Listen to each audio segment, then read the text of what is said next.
ओम अथर्ववेदाय नमः। षष्टम कांड सूक्त 81 गर्भाधान सूक्त। इस सूक्त में किसी दिव्य परिहस्त अर्थात हाथ में धारण करने का कंकड़ का उल्लेख है।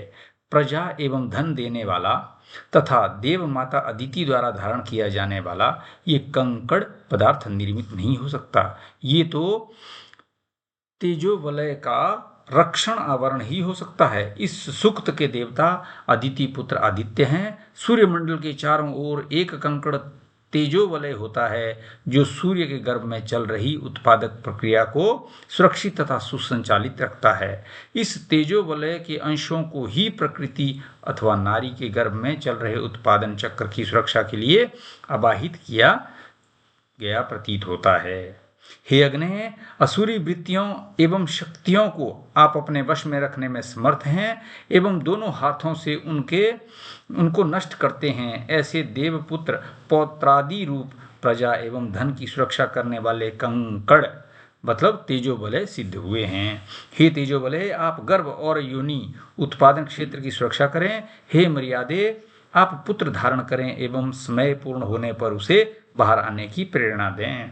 जिस कंकड़ को पुत्र की कामना वाली अदिति देवी ने धारण किया था उसे त्वष्टा देव उस नारी को धारण कराएं ताकि वह पुत्र उत्पन्न करने में समर्थ हो।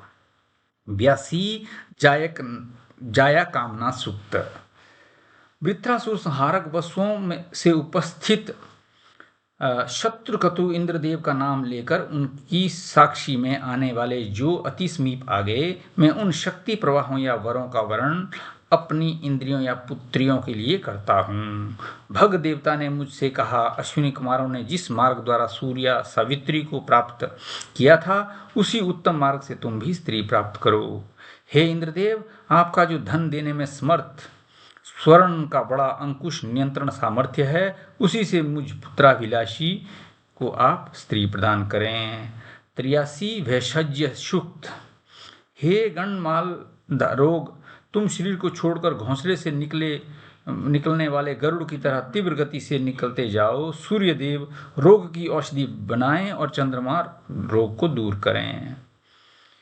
हे गंडमालाओ, तुम वात पित्त कफ भेद से चित्त कबरी श्वेत काली तथा रक्त वर्ण वाली हो। इस तरह सब नाम हमने लिए। हे अपचितो, इससे प्रसन्न होकर तुम वीर पुरुष की हिंसा न करो और यहाँ से चली जाओ।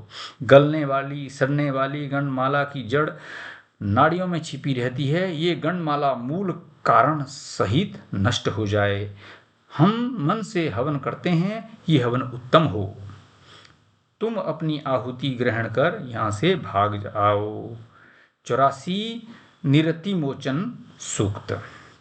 हे निरति, दुर्गति के बंधनों, पीड़ितों को मुक्त करने के लिए हम तुम्हारे क्रूर मुख में आहुति देते हैं। तुम मन से उसे ग्रहण करके रोगी को रोग मुक्त करो। औषधियों से तैयार हुआ ये जल रोगी का रोग मुक्त करे। साधारणतया तुम लोग ब्रह्म रूप से जानते हैं, परंतु हम तुम्हारे कारण रूप पाप को भी जानते हैं। हे सर्वत्र विद्यमान निरते, तुम हमारे द्वारा दी गई आहुति से हवि युक्त हो। अपना शमन करो। इन गो गायों अर्थात इंद्रियों आदि का रोग के कारण पापों से मुक्त करो।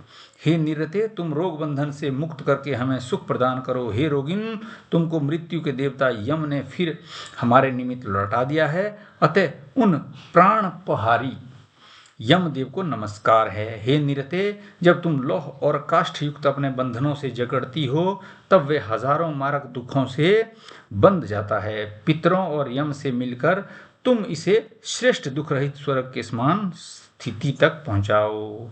85 यक्ष्मनाशन सूक्त।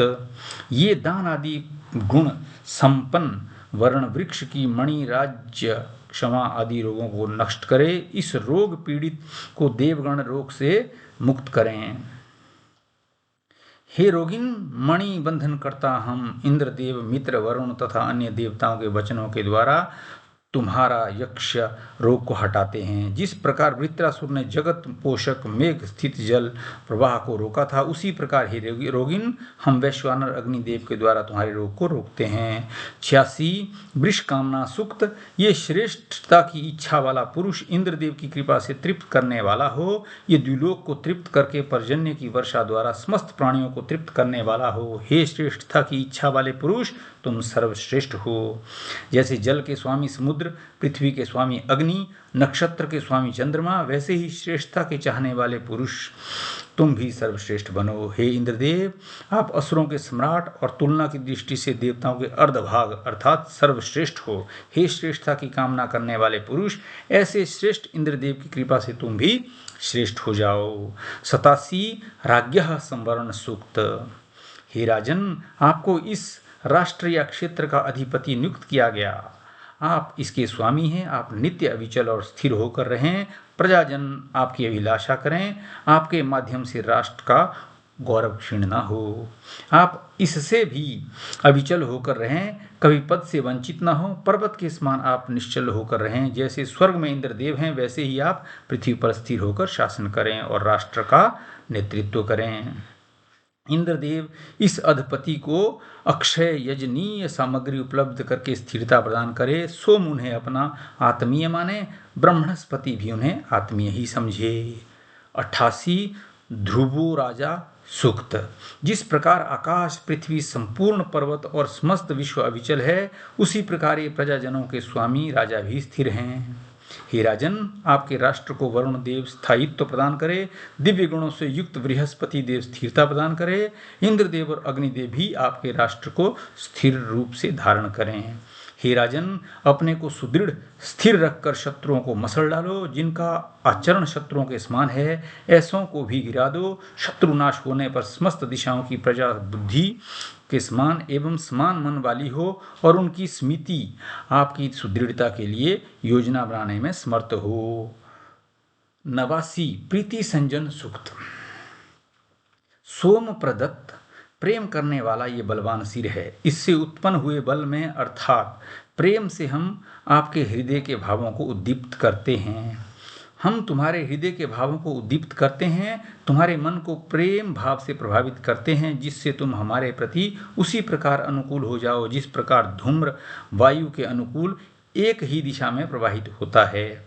मित्रा, वरुण, देवी, सरस्वती, पृथ्वी के दोनों अंतिम भाग एवं मध्य भाग निवासी प्राणी तुम्हारे हमारे प्रति जोड़े, अर्थात इन सब दिव्य शक्तियों की कृपा से तुम्हारे स्नेह हमारे प्रति बढ़े। 90 इशु निष्कासन सूक्त। हे पीड़ित, शूल रोग के अधिष्ठाता देव, रुलाने वाले रुद्रदेव ने तुम्हारे अंगों एवं हृदय को बांधने के लिए बाणों को फेंका है। हम आज उन्हें उखाड़ते हैं। हे शूल रोगी, तुम्हारे शरीर के अंगों एवं धमनियों आदि की विषाक्तता को इन औषधियों के द्वारा समाप्त कर उन्हें विषरहित करते हैं। हे रुद्र, आपको नमस्कार है। आपके धनुष पर चढ़े हुए बाण एवं छोड़े गए बाण को भी नमस्कार है।